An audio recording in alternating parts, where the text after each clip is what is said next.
I've always been intrigued by horror games. Normally when you think of video games, the first things that come to mind are gameplay mechanics. You know, Mario's jumping, Doom's shooting, Postal 2's petition signing, among other things. But horror games are different. Aside from a few exceptional cases, they aren't really known for their physical mechanics per se, instead choosing to focus on, well, horror. They build atmosphere, create tension, and are often far more narrative-based than their action-packed counterparts. And as a self-proclaimed game developer who's only made action-oriented games, this is something I've never really done before. And so, today I'm going to be digging into the inner workings of horror-based video games and trying to make a very spooky horror game. But to make a horror game, you should probably first understand how they work and what makes them effective. A lot of people have talked about this before, and I'd recommend taking a look around the internet if you want a more detailed explanation, but I'll give you the abridged version based on my own experiences of pissing my pants playing way more horror games than I've liked in the name of research. We'll start with the basics, the story or plot. First off, what is the purpose of a story when it comes to games? Well, usually games are built around gameplay, and so when there is a story in a game, it serves to drive said gameplay, or at least explain whatever it is the player is doing. Well, in most cases. Yeah, I still have no clue what's going on. Take the game Soma, for example. A great horror game where, as we learn in the first 5 seconds, the main character gets in a car crash and his brain is all leaky now. This drives him to seek treatment, as you should if you have a leaky brain, which explains why you as a player have to spend half an hour looking for the goddamn tracer fluid. Where the fuck is it? And this whole concept of the story driving the player to do things is extra prevalent in horror games, as they don't usually aim to be fun to play mechanically and need something other than pure button mashing gameplay to make them work. Because sure, that angry stuffed bear is scary, but it's a lot scarier when you know about its tragic history of snacking on children and pineapple pizza. And this holds true in pretty much every horror game I've seen, even in less exposition heavy games like Slender. Maybe not the best example since it's based on a creepypasta, which is like the definition of having a story, but the game itself doesn't consist of much more than running around a forest collecting notes. However, despite the plain gameplay, it still gives a reason behind what the player is doing and a consistency and lore to its events and characters. The setting is grounded, the goal is more or less clear, and the player understands that they should stay away from the immaculately dressed murder octopus at all costs. So in summary, our game needs the basic element of a story, a setting, characters, and conflict, so that the gameplay, the part where the player is in control and should be scared, is compelling and makes sense. Otherwise, you're basically just playing Tetris. And while Tetris has given me its fair share of jumps, it isn't quite scary. Of course, I could also be completely wrong, as I'm not exactly an expert in the horror department, but this is my game we're making, so fuck it, I'm making a story. So then, what story will we be going with? Well, to be frank, I'm not much of a writer, and my specialty lies more in making dumb games with dumb game mechanics for dumb YouTube videos, so I'll keep it simple. First, the setting. A big old rundown abandoned house thing, a haunted house if you will, cause everyone likes those. Cliché, but things are cliché for a reason. Haunted houses are pretty spooky. Although in my case, the house will deviate from tradition a bit and have a hint of brutalist architecture, solely for the reason of commentating on corporatism in our modern society, and definitely not because I was too lazy to make a more detailed 3D model. That would be silly. As for the other story things, I have a vague objective in mind of completing certain tasks in the house, and a vague idea of what enemies I'll have to run in terror from, but we'll get to those later. For now, let's just pop open my game engine of choice, Unity, and set up a basic testing environment mimicking our setting. Yeah, it's just some rectangles. We'll worry about making it look good later. Oh, and I should also mention that I'm using Unity's fancy high-definition render pipeline for the graphics this time, instead of the default 3D renderer, because volumetric lighting is pretty sick, and I really enjoy it when my GPU turns into a neutron star. Cause I mean, if I'm paying for a GPU in this economy, you'd best be sure I'm pushing this thing through its absolute limits. Next, let's get down to the nitty-gritty, starting with gameplay. Now earlier I said that horror games aren't known for the gameplay mechanics, and that's true for the most part. The appeal of horror games is in the horror, and you wouldn't play Silent Hill for its bombastic combat the same way you would Just Cause. But that doesn't mean the gameplay is any less important. Because in horror games, gameplay has one crucial role, making the player feel vulnerable. And this is extremely important because while other aspects like art, story, and sound design are usually the driving force behind the horror, they can only go so far. In most games, the character the player controls acts as an extension of the player. When you play Mario, you are Mario, and similarly when you play Amnesia Rebirth, you are pregnant. But if the enemies in your game feel like they're made of paper and the game is piss easy, then the main character, and as an extension the player, isn't in much danger. As a result, the game is much less scary, even if said enemies look and sound like the devil incarnate. There just isn't anything to be scared of, I mean just punch them and the problem is all taken care of. So let's take this idea and put it into our game, or rather make sure it isn't in our game. But first, to preface, I've decided to give this game a first-person point of view, and the player controls a human guy and has to complete tasks and try not to get murdered and whatnot, like in games like since I feel the first person is as to the immersion. And also because modeling an arm is a lot easier than modeling 2 arms, 2 legs, a body, and a head. So I've programmed myself a little first-person controller here, which I'm not going to explain because if you're familiar with game development, God knows you've heard this way too many times already. And you'll notice that this first-person controller controls a first-person character and can walk around, jump, crouch, and all that jazz. The movement is pretty slow and we've got a bit of camera buff, some nice weighty feeling walking. Which is great since being unable to effectively run away from shit falls firmly under the making the player feel vulnerable category. And if the slow walking doesn't incite sheer terror in the players, the obnoxious camera bob induced nausea probably will, so that's good.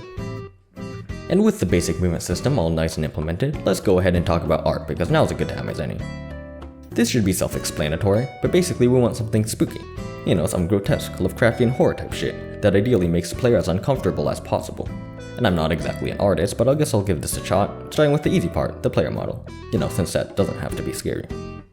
I actually took the time to learn how Blender works this time and managed to put together a kind of out of proportion, but decent looking arm mesh, which I then painted using a combination of the Blender texture painting thing and Substance Painter, a really powerful texturing tool that is pretty freaking nuts. And I still don't know what I'm doing, but it seems to have turned out pretty well if I do say so myself. It's kinda stylized, but still a lot more realistic than most of the things I've made, and it sort of reminds me of the art style of What Remains of Edith Finch or Bioshock, which is nice. Next, it's time to arm this arm with some weapons. Not because weapons are necessary to horror games, but because excessive violence is funny. Now, since horror games are a genre I don't have much experience with, I put some time into contemplating exactly what kind of weapon I should add. Maybe the tried and true pistol, a short-range shotgun, a rocket launcher? All of the above in a Tetris minigame. And after all this contemplating, I came to a conclusion. I'm too lazy, I'll just add a wrench, which I definitely didn't just yoink from Bioshock. There's nothing that can't be solved by an adequately weighted bar of steel and some blunt force trauma after all. And with this, I was hit with a bit of inspiration and settled on the goal of the game. Since we have a haunted house as the setting and the player has a wrench, I decided that the player is now a plumber and is on a quest to fix all the leaky pipes in the house, no matter how traumatizing the experience. I know, it's quite a riveting plotline. Well, technically there are no rivets, this game is held together only by code and sheer determination. So we'll slap the two models together, add a few animations, crank out a bit of code, and we have our player. Then a bit of additional code and some fiddling with Unity's absolute clusterfuck of an animation system, and we've got some wrenching. I also added some basic ledge climbing using a bit of math and more code, because it looks kinda cool. It's also completely unnecessary, but it is cool. Great, the player is more or less complete now. But we still have a lot to do, as you can probably tell, so let's do some environment art next and make this haunted house look like a haunted house. Nothing too fancy here, just a bit more 3D modeling, texturing that borders dangerously on the realm of abstract art. Tight corridors, tattered walls, a couple spiders here and there. Certainly not a cozy or safe feeling space, which should be optimal for inducing maximum spookiness. However, it still feels a bit empty, so let's add some furniture using our 3D modeling in Blender, plus painting and Substance Painter workflow. The first thing I did was add a few tables here and there, since who doesn't like tables? And then I give the tables the gift of friendship and added chairs. In Unity, the tables are all bolted down as static objects, which means they'll sit tight and serve as possible platforms or obstacles. However, the chairs have rigid bodies, which means they have rigid bodies. You wouldn't want a wooden chair to go squishy on you after all, and interact with the physics engine. This doesn't really serve much purpose, but come on, is this not entertaining? I also added a bunch of bookshelves to spice things up and filled them with a few hundred copies of University Physics Volume 3 to really amp up the horror vibes.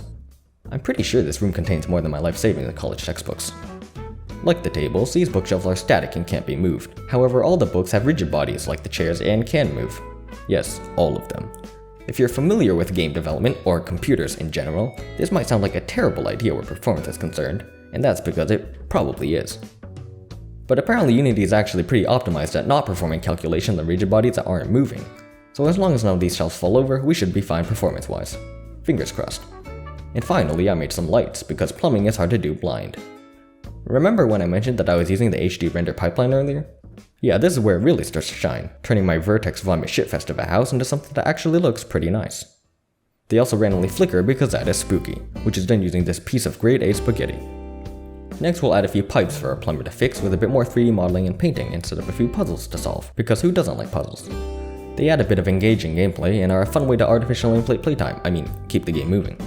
This part isn't terribly complex. Pipes are fixed by hitting them like a maniac, just like how you fix things in real life, from broken technology to babies. This steaming hot piping action is powered by some code and a few animations put together in Unity. And there are a few hydraulic door things scattered around which can be opened by repairing any connected pipes and turning this valve. And basically the player just has to run around the house and fix all the pipes and they win. And that's great, the game is looking pretty playable now. If you're a little baby, that is, because it's incredibly easy and not very scary. It's kinda just a poorly lit plumbing simulator. So all that's left now is the good part, adding an enemy for the player to be scared of. But, well, what enemy or enemies should we add? Lots of choices here. Do we go with a spooky ghost? Multiple spooky ghosts? Not spooky ghost? Very spooky vampire ghost? The last option was pretty tempting, but in the end I decided to go with this pipe-looking abomination, in line with the whole plumbing thing we have going. It was supposed to be this humanoid pipe creature that would walk around, but I didn't feel like finishing the lower half, so it kinda just crawls now. Not straight up horror, and more so due to my subpar modeling, but it is kinda eerie and looks pretty painful, and I don't like it, so it's going in the game. The way it works is pretty simple, just a bit of code and a few animations slapped onto a rigged 3D model I made, using the usual modeling and painting process. The code is not very interesting to talk about, so I'll just give you a general rundown of what it does and flash a few code segments on the screen. First off, it has essentially 3 states: idle, attacking, and stunned. It starts out idle and kinda just sits around until it detects the player, which happens when the player is either right at his face, or not crouched and running around, in which case a pipe guy can hear your footsteps. Then it starts attacking, which is much less exciting than it sounds. It's pretty slow and moves as you'd expect a giant mutilated copper monster would move, so if you're further away it has to crawl after you in a quite menacing manner. This part is pretty dope since it uses root motion animation shenanigans to move around, where the position of the pipe man is determined by the animation and not through a separate script. And this is great, but it does come with the drawback of not being compatible with Unity's built-in nav mesh system. And that isn't very good since without the nav mesh system's pathfinding, the pipe man tends not to do pathfinding, and instead phases through walls in a beeline towards your fleshy stabbable body, like some sort of deranged ghost alligator. But I didn't really want to make my own pathfinding solution because I don't really enjoy making pathfinding solutions, so I initially decided to just leave it like this and call it an intentional feature as usual. This didn't last long though, as I realized this was both A, very unimmersive, and B, very dumb. So finally I took to Google and dug through some outdated documentation, and managed to abuse Unity's nav mesh system, and use it like a GPS to tell the pipe man and the animation system where to go, instead of directly setting its position like how it's usually used. And now it just barely works, which is great. Anyways, back to the main subject at hand. The pipe man sees you, gets pissed, and starts crawling towards you. And when it catches you, you get a hole in your chest and a free nap. Although you can defend yourself if you give it a little boop with your trusty wrench. It can't be killed since it wouldn't feel very spooky if it could, but a well-timed hit right before you get stabbed will stun it for a few seconds and put it back into the idle state, giving you a chance to sneak off. If you mistime it though, he just flinches a bit, in which case, my condolences for your loss.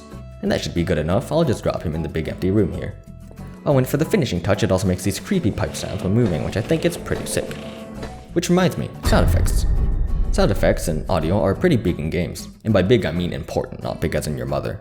While they aren't discussed very often, a fact that is painfully obvious on this channel, they play a pretty major role of working in the background and tying everything together. Case in point, the unease created by echoing footsteps and the groan of machinery in Amnesia 2, Pigment Boogaloo, or the pure fucking hype induced by the swelling of Minecraft's background music as you go about your day, turning a routine stroll through the woods into a grandiose journey. And I don't think it needs to be said that this is extra important when making a horror game, so let's get started on that. Footsteps. First for the player, I grabbed the single hard stepping sound. I've actually had this sound effect for a while from previous projects, so I don't remember whether I recorded it myself or if I just yoinked it off some random free sound website, but it's there. It's triggered through code in the same place the camera bob is handled as other things match up, and changes volume depending on the speed the player is moving. Also a bit of randomness to both the volume and pitch, so the stepping doesn't sound too artificial. Similar process for the enemy footsteps, or should I say knife hand steps, although its sounds are triggered by the animation since it actually has animations and I want those to match up. Rinse and repeat for all the other things and we have some decently immersive gameplay. And for a finishing touch, I added some other sounds that I've crammed through a gauntlet of random Audacity effects to the background for some spooky ambiance. I had a lot of fun making the eerie humming effect in particular, which involved leaving the microphone recording next to my air conditioning unit, running to the kitchen to bang them plates together, EQ and reverbing the hell out of it, reversing it, and then layering it with some water sounds from your mom, freesound.com. Very immersive. Next, let's add some background music, not for immersion reasons, but because background music is fucking sick. Initially, I was planning to make the background music myself, since that would be kinda cool. However, I'm also very lazy, and when my friend Austin, who happens to know how to make music, voluntarily volunteered to do it completely of his own free will, well, you already know what happened next. And now we have some subtle piano playing in the background, which we intentionally kept minimal as more of an addition to the atmosphere of the game, and not overwhelming. And that's that. Next on the list is fuck. UI, which I'm fairly certain stands for unnecessary suffering. It's a pain to make and even more of a pain to talk about, so I'm just gonna fast forward. I clicked buttons and typed code for what felt like years, and bada bing bada boom, menu, settings, pause screen, beep boop. I also implemented a loading screen complete with a loading animation and extremely useful tips, and wrote some last second high quality notes to tell the player what to do. And at this point it looks like we're getting close to done now, thank god. It's been like a year since I started on this. Not that I've been working on this for a year straight, mind you, I'm not that dedicated. I've merely developed a crippling League of Legends addiction and it's done terrible things to my productivity, so I've been working on this on and off between rounds of what I can only call extreme masochism. Anyways, the game is more or less complete and mildly spooky if I do say so myself. It's by no means a masterpiece and lacks a bit in the art and sound and gameplay and story and horror departments, but oh well, it was a fun project and makes for a decent video. And it's certainly not an overstatement that I learned a whole lot making it. It's been published and all that on itch.io, link below, if you want to check it out and go play the game for yourself. It's a bit bare bones and speedrunnable in like 2 minutes, but I think it's pretty neat and does its job of demonstrating horror concepts. Although if you're a plumber IRL, please go easy on me for absolutely desecrating your craft. And also if you have experience handling big pipes, please come to my house and help me fix my washing machine, I keep getting stuck in it. And that's all I have to say for this video, hope you've enjoyed it. Like and subscribe if you want to see more, I guess. This channel has no semblance of an upload schedule, so don't know exactly when that'll be, but it should be a lot more frequent than it has been. In the meantime, you can just keep rewatching this video so I can get paid. Alright, thanks for watching and see you later.